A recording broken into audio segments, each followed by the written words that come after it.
We had a mega insiders report yesterday. Adrian Wojnarowski, Brian Windhorst sitting next to me, Zach Lowe, who just left the set, and Ramona Shelburne combined to report to you that the Lakers and Celtics were both deep into separate, of course, trade discussions for Anthony Davis. And I asked you yesterday after we got off the set, there's so much smoke around the Lakers' potential situation. Do you think David Griffin's just trying to drive up the price on Danny Ainge? I do. I think it's a good sign that David Griffin is shopping the number 4 pick. That at least means I think he's open to a deal with the Lakers. But I think all of this is a maneuver to draw as much as he possibly can out of the Celtics. They've preferred to deal with the Celtics since Dell Demps was the GM. The Lakers' offers haven't changed that much. They have a higher pick, but they don't really have different players to offer.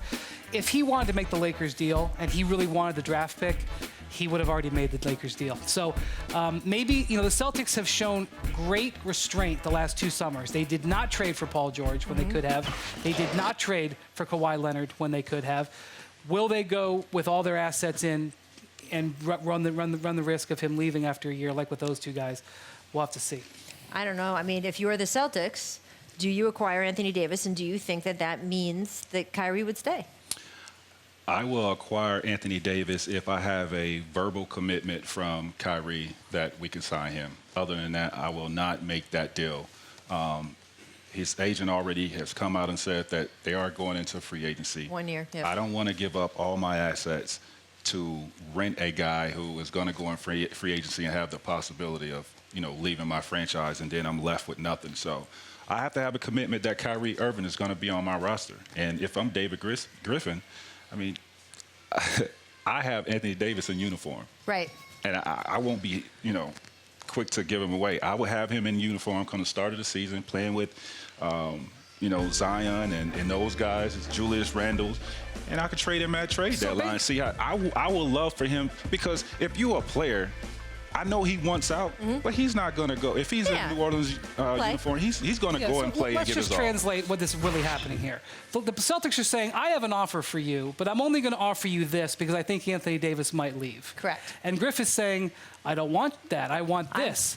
And so, can I do even more of a translation? Yeah. I don't know, because we are not on these phone calls, but you have to imagine the words Jayson Tatum are in the middle of these conversations. So, just like with Kyrie Irving, they were willing to make a trade where if Kyrie left, they didn't feel so bad about it because of what they gave up, they were found acceptable. Right. So they're saying, because Anthony Davis doesn't really want to stay here, I'm willing to give you this. So what David Griffin is saying is, if you don't give me this and this, I'm going to take him to L.A. Right. That's the arithmetic that's going on here. And it's a bit of a stare down. And the Celtics have been thinking about this trade for a year. They've been pretending, or practicing and producing some pretending to get ready for this deal for a year, for this negotiation. David Griffin has been getting ready for this negotiation since the time he interviewed for the job. Right. This is big-time eyeball to eyeball that could define the tenures of these 2 guys. It's a really important thing that's going on. There's a bunch of other personal dynamics here as well. David Griffin used to be in a junior position in the Celtics organization to Danny Ainge. I don't know what effect that has when you're negotiating against someone who was, in effect, your old boss, right? Griff actually also watches The Jump, and he's heard you say, Danny Ainge, don't pick up the phone. Danny Ainge is a wizard. I'm sorry. He's gotten the better of every single general manager he's ever traded with. So I just caution all GMs, presidents, when you see Danny Ainge's name, just know there's a little hypnosis magic thing is about to happen to you, because Danny Ainge is that good. The other sort of personal dynamic here, though, is that there was so much friction between the Pelicans and the Lakers, and this idea that each will point to the other and say, you ruined my season, you ruined my franchise, by leaks and all of that other stuff. There's been reporting that Pelicans ownership really doesn't want to see him go to the Lakers. The idea that even if that didn't exist, that you'd see him much more often if he was in the Western Conference versus the Eastern Conference.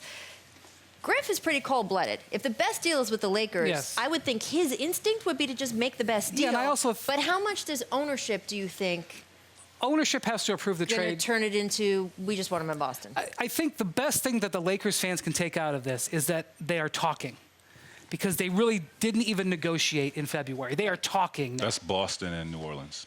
That's what you're talking about? No, Lakers. Lakers and New Orleans are talking because the Lakers have offered the number 4 pick, and the number 4 pick is now on the market. Right. So you know that they're at least having a conversation. But I still think that the reason Griffin is out there calling everybody is, oh, yeah, don't be afraid to tell your friends that the number 4 pick is available, because they want the Celtics to hear that.